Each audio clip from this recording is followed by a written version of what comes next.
Assalamualaikum anak-anak, bagaimana kabarnya? Semoga sehat selalu ya. Hari ini kita belajar pelajaran bahasa Indonesia.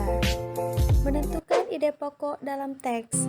Nah, sebelumnya kita telah mempelajari apa itu ide pokok. Ide pokok merupakan inti atau dasar permasalahan dalam suatu teks. Nah, dengan mengetahui ide pokok suatu teks, kita akan lebih mudah memahami isi teks tersebut. Cara menentukan ide pokok suatu teks.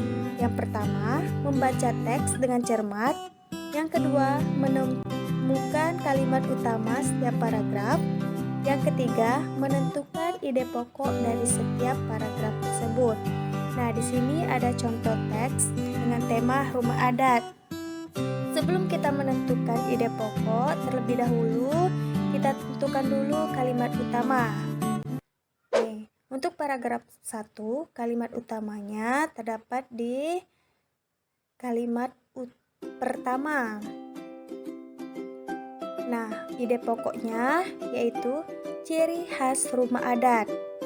Nah, untuk paragraf kedua, kalimat utamanya terletak di kalimat pertama. Nih, untuk ide pokoknya yaitu bentuk rumah adat sesuai dengan budaya adat lokal. Selanjutnya, menentukan ide pokok berdasarkan gambar. Nah, selain menentukan ide pokok yang terkandung dalam suatu teks, kita juga dapat menentukan ide pokok dari sebuah gambar. Bagaimana caranya? Berikut cara menentukan ide pokok berdasarkan gambar. Yang pertama, poin kedua, poin ketiga.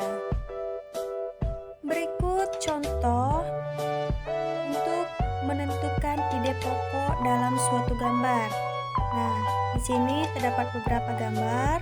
1, 2, 3. Nah, untuk menentukan ide pokoknya, terlebih dahulu kita tentukan pertanyaan-pertanyaan untuk menentukan ide pokok. Nah, yang pertama, siapa sajakah yang ada dalam gambar di samping? Yang kedua, apa yang sedang dilakukan tokoh pada gambar di samping? Yang ketiga, di mana kejadian tersebut berlangsung? Nah, dengan adanya pertanyaan-pertanyaan berikut, kita dengan mudah dapat menentukan kalimat-kalimat yang terdapat pada gambar tersebut. Nah, setelah kita mendapatkan kalimatnya, maka dengan mudah kita dapat menentukan ide pokok dari sebuah gambar tersebut. Gambar yang pertama, seseorang yang sedang menebang pohon di hutan. Pohon yang ditebang berada di pinggir sungai.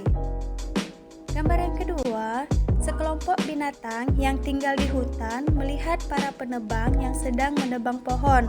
Sekelompok hewan tersebut kelihatan tampak sedih karena merasa terancam bahwa tempat tinggalnya telah dirusak oleh para penebang hutan. Nah, untuk gambar ketiga, di sebuah daerah terlihat sebuah rumah yang tertimbun tanah akibat tanah longsor. Terlihat batang-batang pohon dan batu-batuan terbawa akibat tanah longsor.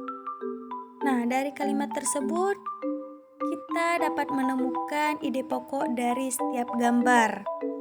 Nah, untuk gambar pertama, ide pokoknya yaitu penebangan hutan. Gambar yang kedua, ide pokoknya yaitu terganggunya habitat hewan. Untuk gambar yang ketiga, ide pokoknya yaitu bencana tanah longsor. Nah, setelah mengetahui ide pokok dari setiap gambar tersebut, kita juga dengan mudah menentukan tema dari gambar tersebut. Nah, temanya yaitu dampak penebangan hutan. Selanjutnya, menuliskan ide pokok dari teks. Nah, kamu dapat menuliskan ide pokok dari teks atau gambar. Ide pokok tersebut dapat ditulis dalam bentuk tabel dan diagram pohon. Berikut contoh teks yang sudah Ibu jelasin tadi tentang rumah adat. Nah, di sini contoh penulisan ide pokok dalam bentuk tabel. Selanjutnya, ini berikut contoh penulisan ide pokok dari teks menggunakan diagram pohon.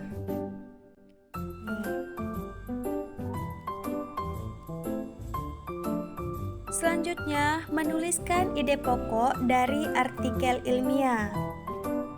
Artikel ilmiah adalah teks yang berisi informasi ilmu pengetahuan. Kita dapat menulis ide pokok dari artikel ilmiah dalam bentuk tabel dan diagram pohon, sama seperti teks yang tadi, hanya saja teks tadi teks artikel ilmiah ini hanya berisi informasi tentang ilmu pengetahuan.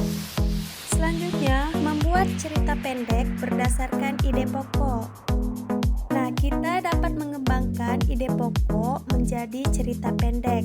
Nah, maksudnya dari beberapa ide pokok kita dapat kembangkan menjadi beberapa kalimat sehingga menjadilah sebuah tulisan cerita pendek. Bagaimana langkah-langkahnya? Nah, di sini langkah-langkah untuk membuat cerita berdasarkan ide pokok.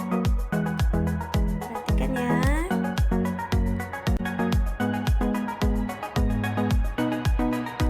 Nah, inilah langkah-langkah untuk membuat cerita berdasarkan ide pokok. Baiklah anak-anak, cukup sekian materi kita pada hari ini. Akhir kata, Assalamualaikum warahmatullahi wabarakatuh. Sampai ketemu.